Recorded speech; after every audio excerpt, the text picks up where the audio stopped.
Shalom to the elect of Israel, to the hopeful elect of Israel, you Hebrew Israelites, you so-called Negroes, Latinos, Native Americans, West Indians, and Haitians.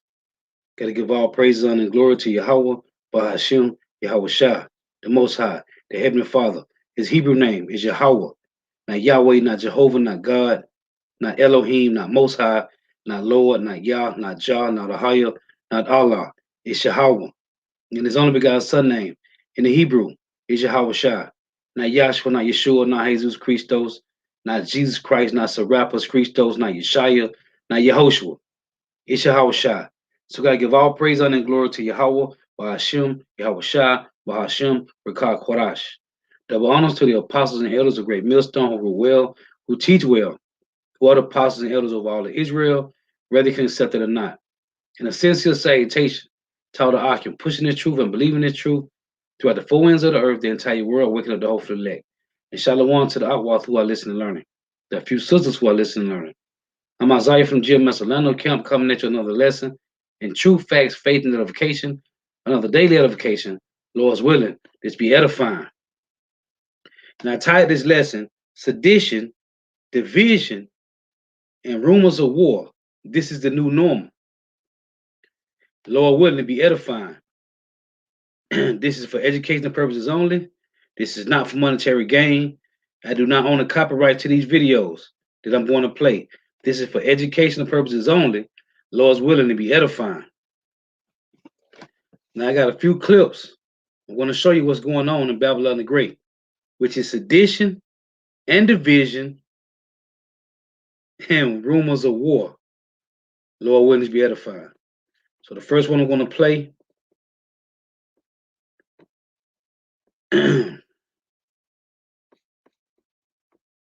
pull this up. It's titled, This is America.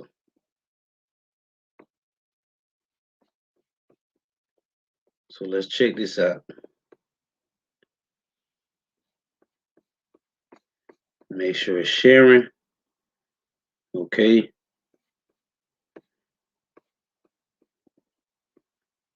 Turn this volume down. Hey, Lord, will this be edifying?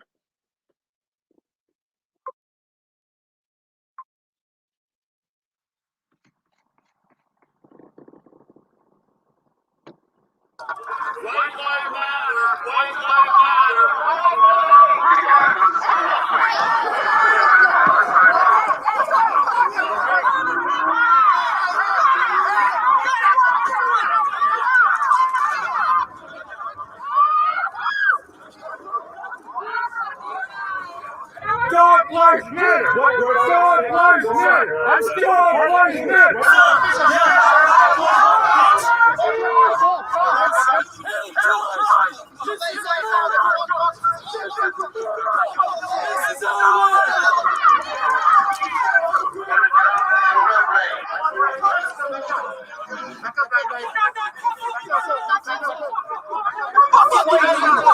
I hope you do. I promise you. When the noise turns around, remember me, because I'm gonna lay you the fuck out. I hope. I am, bro. Promise. Now look at the Evite defending. Look at Eve.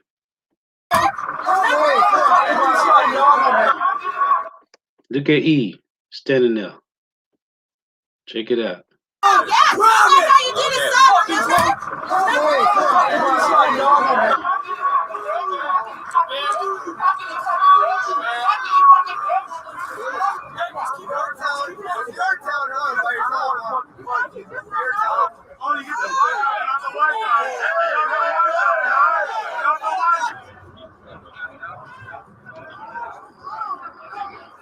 What do we want? What do we want? Yeah. What do we want? What do we want? So, just showing some clips of sedition, division, and wars, and rumors of wars. So like it. So let me get this next one.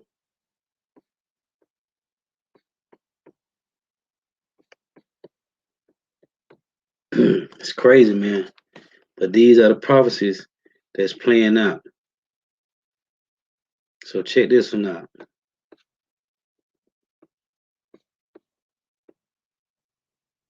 Because the vision, man. The Lord say in Luke 12,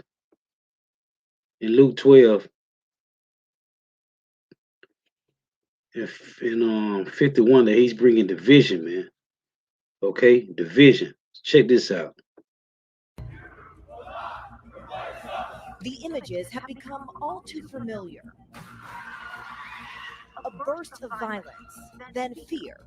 I'm running into harm's way. That's why I have my refuge. And then chaos. At least 18 people have been killed. It's a formula for. And see, what is it in 2nd Ezra chapter 9? Uproars of the people, man. Okay? These are the prophecies that's playing out throughout the four corners of the earth. For terror, public attacks we see, and many we don't. Preparing to kidnap and possibly kill me. More than 200 attacks and plots in the past 6 years, spread out over 42 states. The number of plots and attacks are at the highest level we've ever seen. I don't know when we've seen the worst of it. We sure have not seen the last of it. And while many were from far left and jihadist groups, the vast majority were committed by the far right, nearly 60%, a percentage that surged even higher in the last 6 years. Right-wing extremism has entered a frightening new phase in this country. The FBI now calling lone wolf attacks from violent extremists the nation's greatest threat. But are they isolated incidents or part of a bigger trend? To find out, we traveled the country, speaking with experts, militia members, former members of extremist groups, and those who still have ties to them. And one thing became clear. The idea that the Capitol attack was not just possible, but predictable.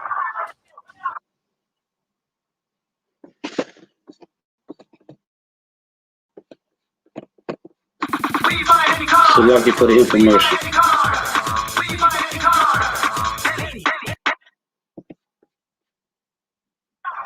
Did you know anyone who was there at the January 6th riot? Yes. I was at parties with these people. I interviewed one of these people who's into his first hate group. Samantha knows the face of far-right extremism better than most. So we're in South Carolina. Is this where you were radicalized? She knows because that face was her own. I did not think I was racist. I thought that I saw a truth that no one else did. Were you racist? Absolutely. Samantha asks that her last name not be used to protect her safety.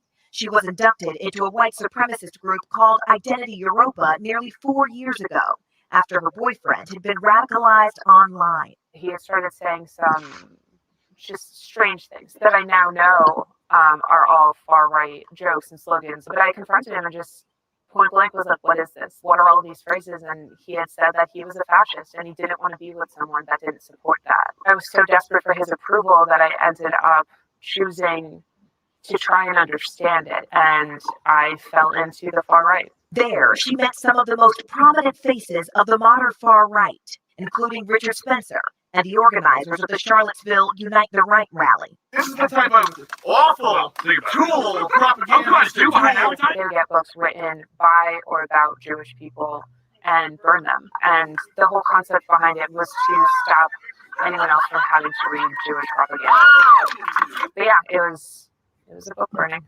Before splitting apart in 2019, Identity Europa was one of the most active groups in the far right. Their goal? To be mainstream, avoiding recognizable racist images and instead using ambiguous talking points about white identity. So once you're inside and once you enter this movement, what were the views of the people around you? Did they believe that immigration was okay? No. Did they believe that Black people were as intelligent as white people? Absolutely not.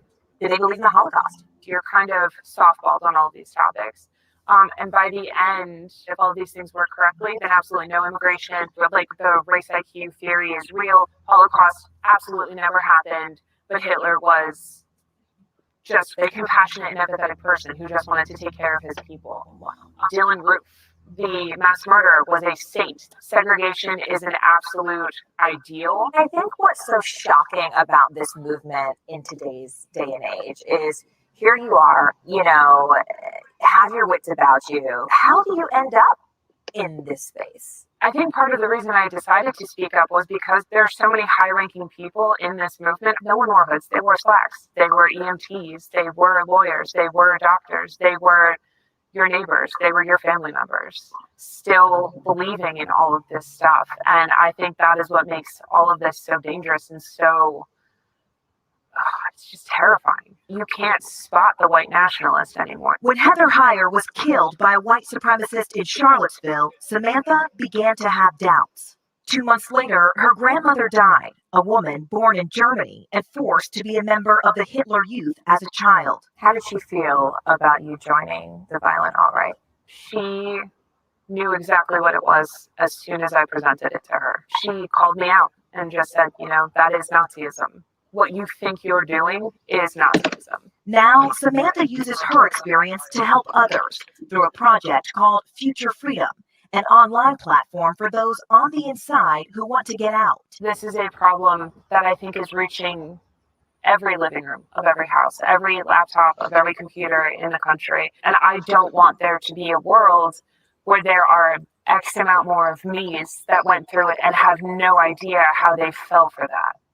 No one needs this trauma. It's a trauma that only appears to be spreading. Extremism experts at the Anti-Defamation League say white supremacist propaganda is now at the highest level ever recorded, and it's reaching people in new ways. One recent study found that between 2005 and 2010, just under 27% of lone wolf extremists were radicalized online in some way. By 2016, that number was more than 73%. What has changed in the last 20 years is that it has broadened its appeal by, in a sense, reinventing itself around more polite, seemingly innocuous language. What you will see are things like white pride, celebrating European heritage. But if you dig into it, it's the same old racist ideology.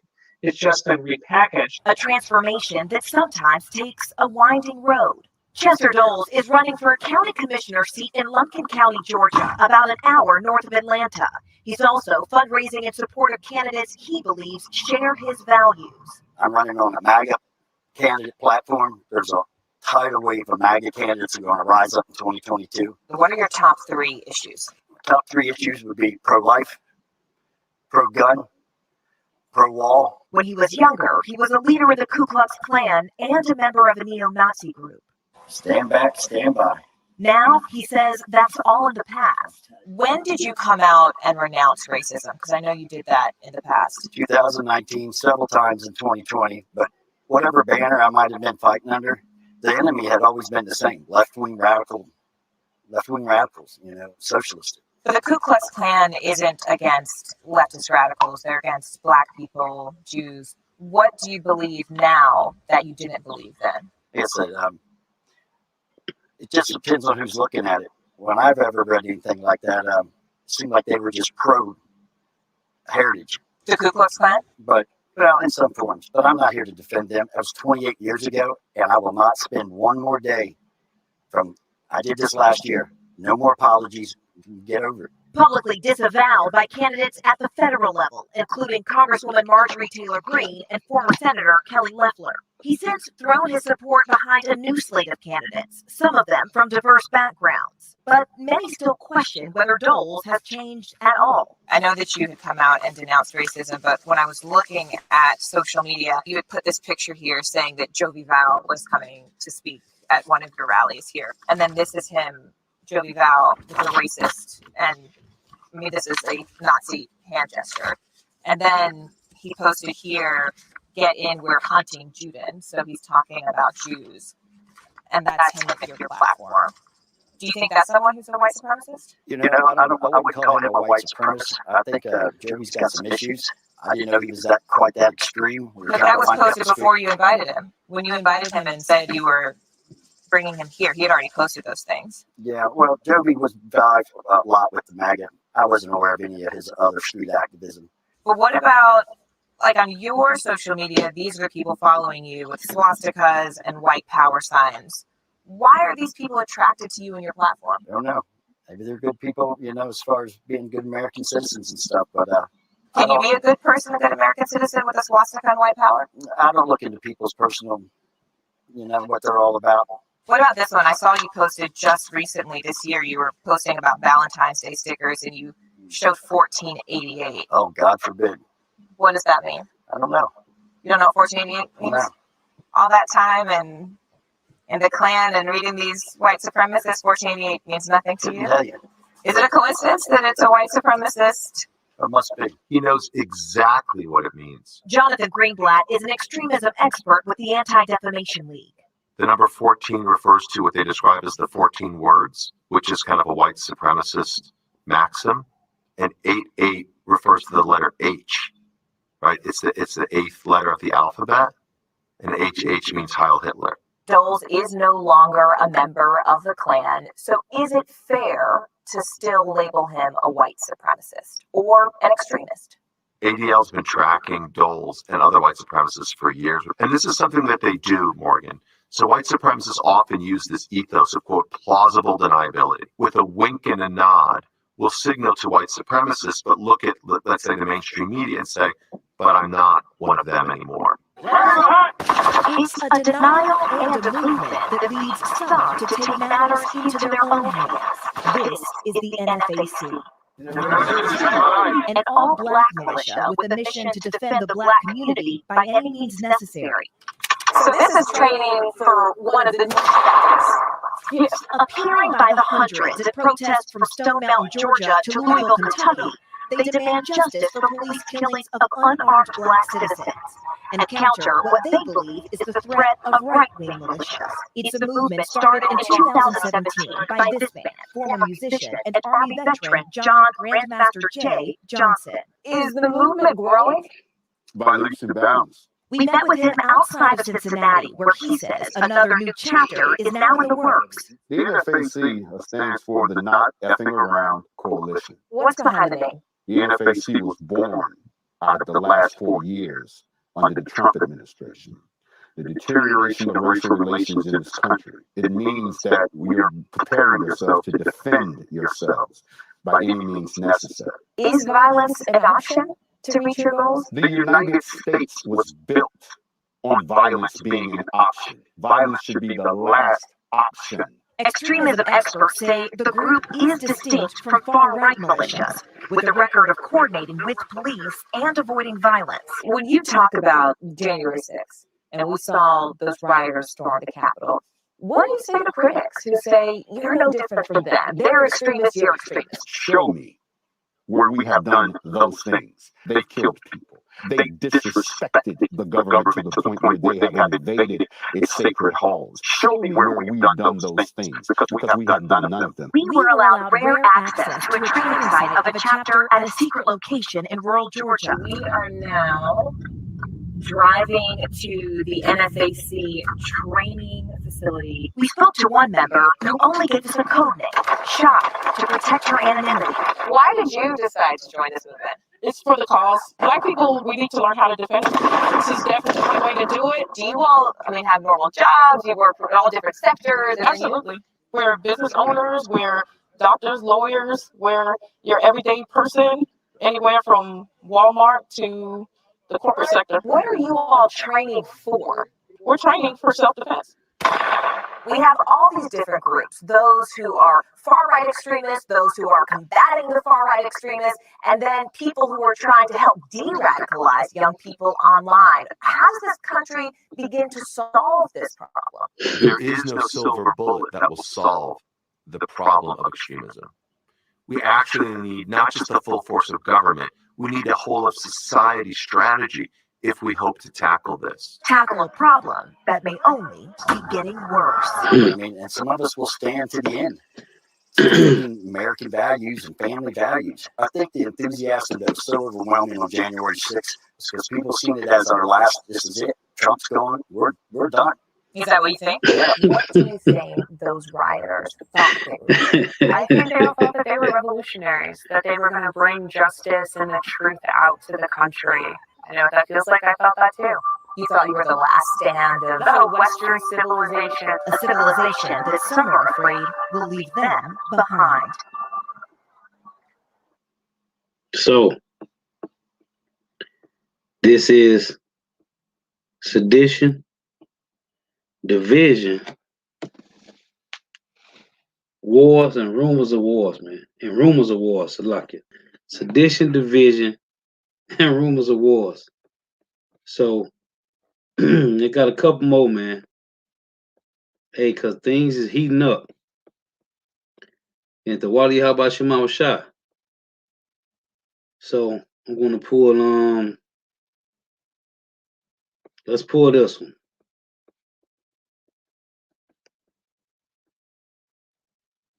Make sure it's sharing. Okay. And for this next broadcast, I wanted to get you caught up on some headlines in regards to what has been happening between the U.S., Russia, Ukraine, as well as China, Taiwan, Israel, Iran, and North Korea. There has been a slew of headlines in regards to these nations, and war drums are certainly beating. In fact, let's start with Ukraine and Russia. Tensions between the two nations have arisen after Ukrainian diplomats called Russia's growing army the largest troop movement since the Second World War.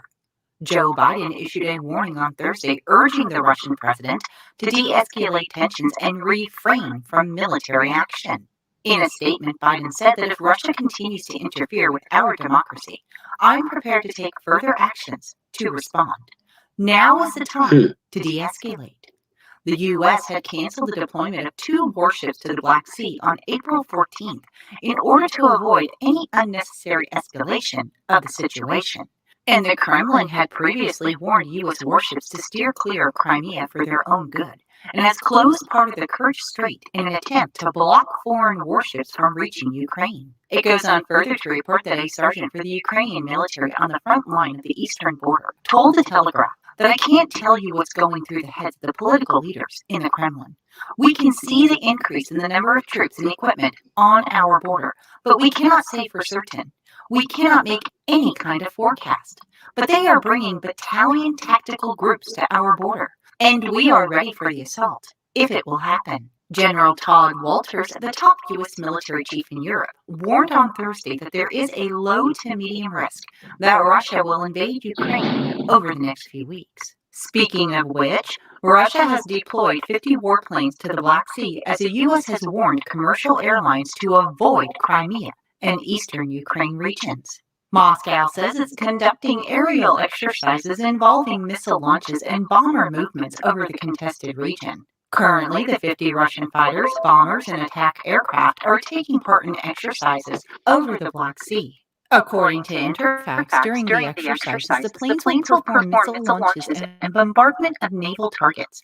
Both the Russian Air Force and the Russian Black Sea Fleet are set also to perform. Now, on Tuesday, the Russian defense minister said that these naval and aerial exercises were in response to threats from NATO. In the meantime, just last week, there were fears of a major conflict that surged after Ukrainian naval vessels threatened to sink 5 Russian Coast Guard boats. The incident took place overnight between Wednesday and Thursday in the Black Sea. The Russians allegedly behaved in an aggressive manner and only backed off when the Ukrainians threatened to open fire. Now, over in the Pacific Ocean, a U.S. Air Force reconnaissance plane flying in international airspace has been shadowed through the skies by the Russian fighter pilot off the country's Pacific coast, according to the Ministry of Defense officials in Moscow.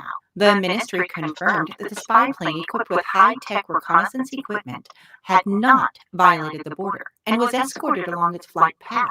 After the U.S. pilot set a course away from the Russian mainland, the fighter disengaged. But the incident comes amid a series of diplomatic spats between the two countries. On Thursday, Joe Biden signed a decree introducing new sanctions against Russia, banning U.S. countries from directly purchasing shares in Moscow's foreign debt, and expelling 10 of its diplomats from Washington. But Russia, retaliating against Washington, asked 10 U.S. diplomats to leave. In addition, Russia has expelled the Ukrainian consul detained for obtaining classified information. According to TASS news agency, the Ukrainian diplomat must leave Russian territory by April 22nd. In the meantime, over in the UK, British warships will sail for the Black Sea in May, amid the rising tensions between Ukraine and Russia. The deployment is aimed at showing solidarity with Ukraine and Britain's NATO allies. A ministry spokesman said that the UK government was working closely with Ukraine to monitor the situation and continue to call on Russia to de-escalate.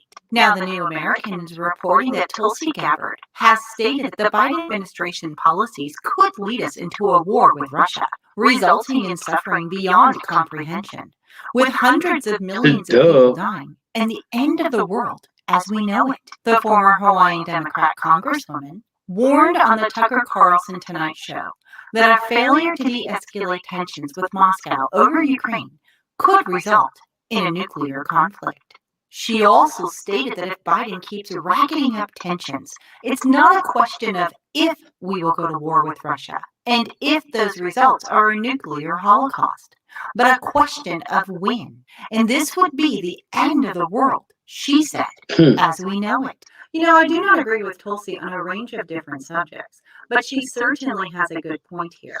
Not so much about the end of the world, because there are some prophetic events that need to take place, but possibly the end of the U.S. And I'm not trying to sensationalize this at all. And that's facts. And that's facts. And not the end of the world, but definitely the end of the United States. Babylon the Great. But if Biden continues to poke the bear the way that he has been doing, we could certainly find ourselves in a very dangerous situation with Russia. Hold on. Did she say poke the bear? Hold on. To sensationalize this at all. But if Biden continues to poke the bear the way that he's been doing, we could certainly find ourselves in a very dangerous situation with Russia. And I guess we're just going to have to wait and see what happens. But it's not only Russia that we need to worry about. Tensions between the U.S. and China have been increasing in recent weeks, and also with Taiwan. But I first would like to take you to this report from Express News. Apparently, a U.S. Navy warship stalked a Chinese aircraft carrier in a close military encounter. The video shows a nearby Chinese military aircraft carrier, the Lining, carrying out military drills just a few thousand meters away. Alec Luck, an expert on Chinese military, also tweeted photos and videos that were first posted on Chinese social media of the encounter. Last week, it was confirmed that the Chinese carrier led a naval exercise near Taiwan. This coincides with a similar photo released by the U.S. Navy last Sunday, showing the USS Mustang shadowing the Chinese carrier group. Now, according to China's People's Liberation Army, this exercise near the island of Taiwan on Monday was the largest number of warplanes ever recorded, which could be a rehearsal of the reunification by force operation.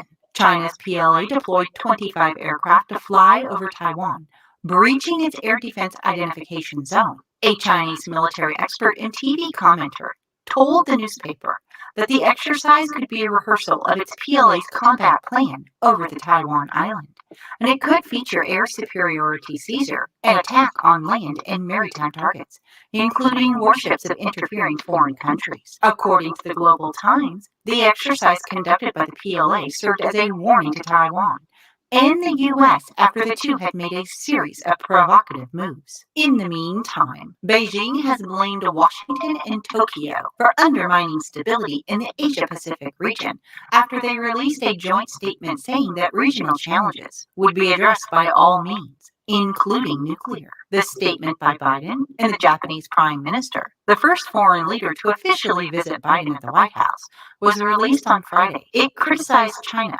suggesting that its actions are inconsistent with the international rules-based order and impacts peace and prosperity in the region. This prompted the Chinese Vice Foreign Minister to launch a furious counter-assault. He branded the show of alliance during talks between Biden and the Japanese Prime Minister as an ironic attempt of stoking division and addressing Taiwan, which China claims sovereignty over. He said that the U.S. should never try to play the Taiwan card. He said it was very dangerous. This is our red line. The U.S. should never try to cross it. These matters bear on China's fundamental interests and allow no interference. We express strong concern and firm opposition to irrelevant comments in the joint leader's statement. He also added that national reunification of the island of Taiwan and China is a historical process. It will not be stopped by anyone or any force. We will never let Taiwan go independent. We are prepared to do everything we can for a peaceful reunification. With that said, we don't pledge to give up other options. No option is excluded. The Taiwan question bears on China's core interests. There is simply no room for compromise. China will never let Taiwan become independent and is firmly committed to safeguarding national sovereignty and security, promoting national reunification. So definitely a lot of activity in the last few weeks in regards to these nations. But there was another headline that caught my attention, I want to say last week, and it comes from the news outlet 1945. And they ask the very real question: would Russia invade Ukraine and China Taiwan simultaneously? Now, hopefully that will not happen. But the way things are going right now, we definitely cannot rule it out. But speaking of things that we cannot rule out, I'd like to move on and talk about North Korea. It is being reported that apparently North Korea has built a new submarine believed to be capable of carrying at least 3 ballistic missiles and is gauging the right time to unveil it. The report goes on to read, on Thursday, 38 North stated that based on satellite images it reviewed, North Korea could be preparing to either roll out a new ballistic missile submarine or conduct a submarine-launched ballistic missile test. It could also be just general maintenance, according to the website. North Korea, which tested its first SLBM in 2015 when Kim Jong-un oversaw the launch, last conducted an SLBM test in 2019. Kim Jong-un is seen as trying to step up pressure on the U.S. to unveil more favorable measures toward North Korea, as Washington is in the final stages of fine-tuning details of a new North Korea policy. Finally, it reports that the U.S., which has said it is looking at both sanctions and dialogue to engage North Korea, has slammed the nation's rights abuses in a shift to a hardline approach to the North. North Korea has responded with missile tests, having brushed off Washington's behind-the-scenes outreach since February. So it certainly seems like Rocket Man is at it again. But I have the feeling that without the relationship with President Trump in office, we will definitely see even more of him. But let's talk about some recent trouble in the Middle East next. Apparently, Iran began enriching uranium to its highest ever purity, edging closer to weapons-grade levels. A top official stated that only a few grams an hour of uranium gas would be enriched up to 60% purity, triple its previous level, but at a quantity far lower than what the Islamic Republic had been able to produce. The head of the Atomic Energy Organization of Iran, the country's civilian nuclear arm, later acknowledged the move to 60%. He told the Iranian state television, the centrifuges now produce 9 grams an hour, but that would drop to 5 grams an hour in the coming days. He said any enrichment level that we desire is in our reach at the moment, and we can do it at any time that we want. Now, in the meantime, Israel's foreign minister stated on Friday that his country was determined to stop Iran from building a nuclear weapon after Iran promised to step up its uranium enrichment process. The Israeli foreign minister stated that we will do whatever it takes to prevent the extremists in Iran from succeeding, and definitely will prevent this regime from having a nuclear weapon. So hold on. This Revelation 9 and 12. One woe is past, and behold, there come 2 woes more hereafter. It's Revelation 11 and 14. The second woe is past, and behold, the third woe cometh quickly. And who is going to be at the head of this? She just mentioned Israel, right? So let me let this finish, and I got another clip, and I'm going to bring the precept Eventually, up. unfortunately, there will be a war between Israel and Iran, according to prophecy. At this point, it's just a matter of time. And that's facts. It's just a matter of time, man. This is Yahweh Shema Shah moving the chess pieces more strategically, man. But as always, I will continue. So let me get this other clip. Because this is all prophecy, man. And yeah, Yeah, that is heavy up. She said, hey, they poking at the bear, man. Which they doing. So let me pull this other one.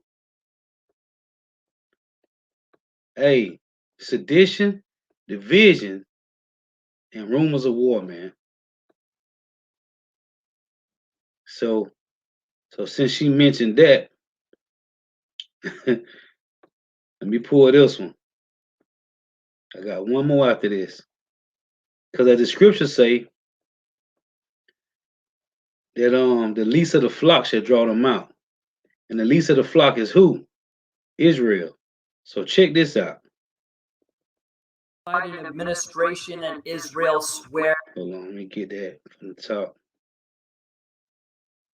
The U.S. Biden administration and Israel swear that their intentions when it comes to Iran and the Iran nuclear deal are all to do with the betterment of the region and, of course, averting a cataclysmic war in the Middle East. But as the Joe Biden administration eases its language and seems to be getting closer to coming back into the JCPOA or Iran nuclear deal, Israel is not changing its tact whatsoever. And instead of averting that cataclysmic war in the Middle East, is perhaps bringing it all the more closer. Iran is blaming Israel for an apparent attack. The two sides have been engaged in naval skirmishes since late February. Israeli public radio says the country has carried out a cyber attack on an Iranian nuclear facility. Now, Israel has been accused of attacks against Iran's Natanz nuclear facility last year, assassinating Iran's top nuclear scientist, Mohsen Fakhrizadeh, and even before that was accused of being involved in the assassination of Iran's top general, Qasem Soleimani. This year, of course, as well, there's been tension in the seas as Iran has allegedly struck Israeli ships. Israeli-owned vessel. So they done killed two of the top people. They done killed two of the top people in Iran. You don't think it's going to be no retaliation for this, man? Was struck by an Iranian missile as it was docked. Israel, according to the New York Times, just struck in the Red Sea a vessel being used by Iran for military purposes, which they claim is being used to combat piracy. An Iranian cargo vessel stationed in the Red Sea came under attack off the coast of Djibouti. And this represents a massive escalation in tensions in the region. What's interesting is that as soon as the Biden administration seems to get closer and closer to entering the deal, we're seeing that Israel reacts violently, consistently, as a way of trying to drive a wedge between the United States and Iran. And the Israeli threat is very real. Back in January, top Israeli General Aviv Kochavi, in a press conference, stated that Israel was drafting up options as to how to strike Iran.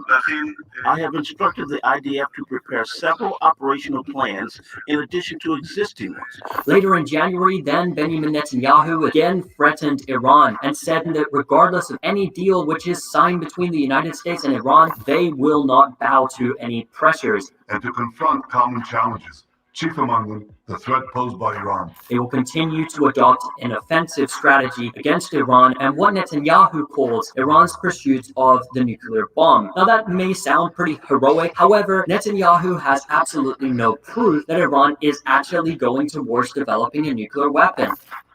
This is a bomb. This is a fuse. In fact, all of the authoritative organizations agree that Iran does not have a nuclear weapons program. And then if you put that together with the fact that Netanyahu has been crying wolf for about 25 years straight. What I'm about to say may surprise you. With claims time and time again that in the next few years or next few months that Iran was going to develop a nuclear weapon, and for a period of 25 plus years, he was incorrect every single time. And whilst we're at it, Israel is the only country in the Middle East that has nuclear weapons, hasn't declared them, and has not signed the Non-Proliferation Treaty. Is that you won't even confirm that you have nuclear weapons when the world already believes that you do. Why? Why keep that quiet? You can make all your assumptions. One thing is clear. Now, the United States under the Trump administration really followed what Israel was prescribing for Iran, the harsh sanctions and the aggressive foreign policy. However, it did not work to bring the Iranian government down. And with the Biden administration entering into office, it did adopt a hardline stance against Iran. But after it saw that it could not get Iran to concede to any of its demands, and that Iran was heading closer to the likes of China and Russia, just signing a 25-year cooperation non-proliferation deal with the Chinese, perhaps the #1 enemy of the United States, Biden has really started to warm up to the idea of getting back in the deal, which would mean dropping the sanctions against Iran and stopping nuclear enrichment. And this is something that Israel is not happy about. On top of all the things we just noted, Israel has also been attacking allies of Iran, including in Syria. Just after the attack on the Iranian vessel inside of the Red Sea, Israel then went and allegedly struck sites west of Damascus, which the Syrian opposition media, as it does every single time these attacks happen, claims that through unnamed activists on the ground that the strikes had struck and targeted Iranian-backed militants or weapons depots belonging to Iran or its allies. This being a form of psychological warfare. But for Israel, this is something that could massively backfire, especially due to the fact that just in a few weeks, Iran is going to start its presidential campaigns. And if Iran's current president, Hassan Rouhani, loses to the conservatives, it's likely that they will take a harder line approach to dealing with the Israeli threat against Iran. And that would mean maybe that there would be responses to all of these acts of military aggression against Iran that we've seen so far. And possibly the only way that this could be averted at this point is if the United States finds its way back into the JCPOA or Iran nuclear deal, giving the current Iranian government something to run on, as the opposition in Iran had stated in the past that they were opposed to the deal due to the fact that they believed that the United States would toss it out and that this would bring more suffering upon the Iranian people. And this has to be taken into consideration that a different government could deal with the threats posed by Israel to Iran a very different way. And instead of stopping the cataclysmic war inside of the Middle East, Israel could perhaps be fanning the flames of a much wider conflict inside of the region, and hence its activities to attempt to try and get Iran to respond to Israel at this time and stop the JCPOA from going ahead. Getting the Americans to back away from the deal is a strategy which is going to produce perhaps more war, which could result in millions of lives being lost. The Iranian people are brilliant. Hey, and those lives is gonna be lost. It's gonna be the battle of World War III, man. This is Jeremiah 50:45. Therefore hear ye the counsel of the Lord Yahweh, that he have taken against Babylon, and his proposals that he have proposed against the land of the Chaldeans. Surely the least of the flock shall draw them out, which is who? Israel. Surely the least of the flock shall draw them out. Shall draw who out? Babylon the Great and its entire army. It's all the militaries, all these, the entire military of Babylon the Great, the northern army shall be removed, man. As it tell you in Joel 2:20, it say, surely the least of the flock shall draw them out. Surely he shall make their habitation desolate with them. Who is the habitation that's going to be desolate with them? The Babylon the Great's army to go and back up Israel's army, man. This is Joel. Here's the proof. This is Joel 2:20. It reads, but I will remove far off from you the northern army and will drive him into a land barren and desolate, with his face towards the east sea, which is the Persian Gulf, and his hinder part towards the utmost sea, which is the Red Sea, and his stink shall come up, and his ill savor shall come up, because he have done great things. So the Lord is moving these chess pieces strategically, man, to remove the whole northern army. And they already over there, basically. They already over there, man. Scattered throughout scattered on that side of the world, man. All of Babylon the Great's army is basically scattered already over there, man. I was watching the news this morning, and they were showing some of these army people is helping at these places where they giving the jab at. They helping, and they gonna remove them too, man. All of you that's, whether you were part of the 5 branches of the military, you're going to get drafted back over here to fight, man. The Lord say, read again, but I will remove far off from you the northern army and will drive him into a land barren and desolate. And that's over there, man. Okay? Between the Persian Gulf and the Red Sea, man. That's where it's going to go down at, man. He said he will remove far from you the northern army, man. No, they're talking about Babylon the Great, brother. They're talking about Babylon the Great's army going over there. But I will remove far from you the northern army and will drive him into a land barren and desolate, with his face towards the east sea and his hinder part towards the utmost sea. The east sea is the Persian Gulf, and his hinder part, meaning your back part, towards the utmost sea is the Red Sea. And his stink shall come up, and his ill savor shall come up, because he have done great things. It's talking about Babylon the Great's army. So this was about sedition, division, and rumors of wars. This is Isaiah 19:2. And I will set the Egyptians against the Egyptians, and they shall fight everyone against his brother, and everyone against his neighbor, city against city, and kingdom against kingdom. So I'm gonna pull this clip again and show you.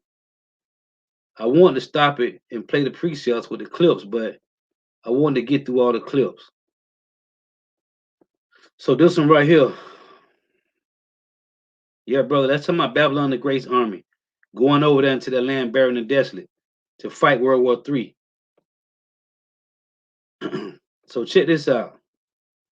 This is that again, Isaiah 19:2, and I will set the Egyptians against the Egyptians, and they shall fight everyone against his brother, and everyone against his neighbor, city against city, and kingdom against kingdom. And the spirit of Egypt shall fail in the midst thereof, and I will destroy this counsel thereof, and I will and they shall seek to the idols and to the charmers, and to them that have familiar spirits, and to wizards. So look at this. This is the Egyptians against the Egyptians.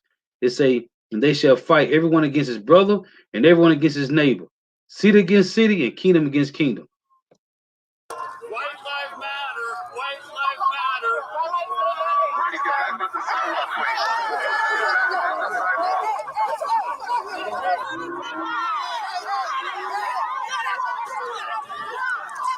So, brother, you can take that verse, you can take that down right there. That's talking about North America. That ain't talking about Russia, brother. Dog lives matter. Dog lives matter. Dog lives matter. Hell cries. This is America.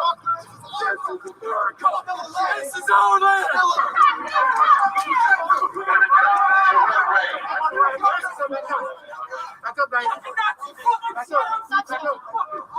Fucking lay you the fuck out. I hope you do. I promise you, hope dog, you do. when there ain't all these cameras around, remember me, because I'm gonna lay you the fuck out. I hope you do. I am, bro. Yes, Promise. that's how you do this stuff, Fucking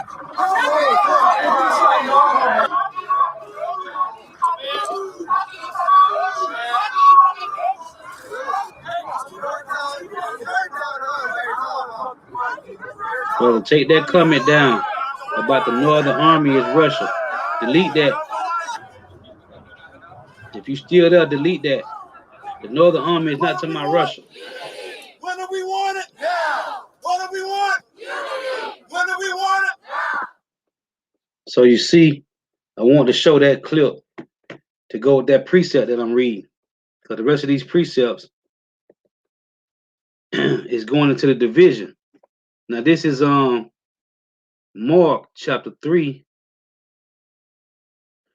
in verse 23. And he called them unto him and said unto them in parables, how can Satan cast out Satan? And if a kingdom be divided against itself, that kingdom cannot stand. And if a house be divided against itself, that house cannot stand. And if Satan rise up against himself and be divided, he cannot stand but have an end. Brother, I'm gonna ask you one more time to take this comment off the comment board about the Northern Army is Russia. If you don't take it down, I'm gonna have to take it down. But I'm gonna have to put, it's gonna get blocked. So I'm trying to get you to take it down before I do it. So this is let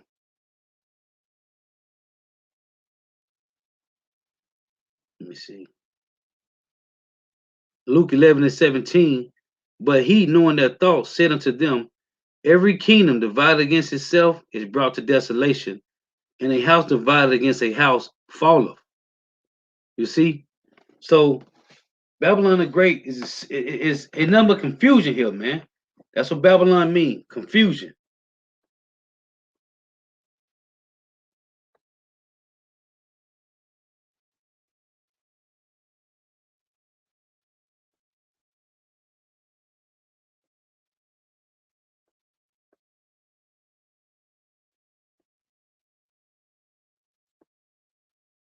So like it.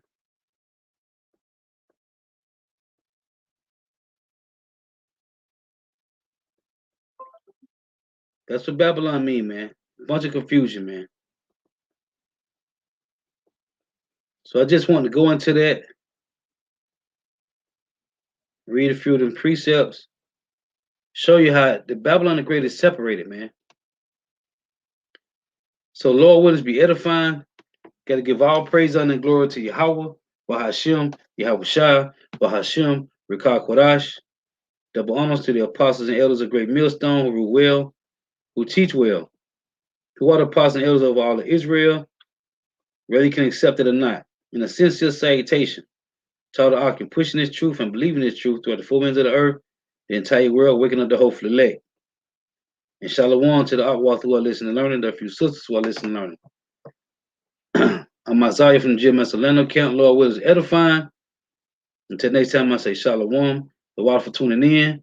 May Yahweh Shema shall continue to bless you in your houses. Stay prayed up. Shalom. Wa abad.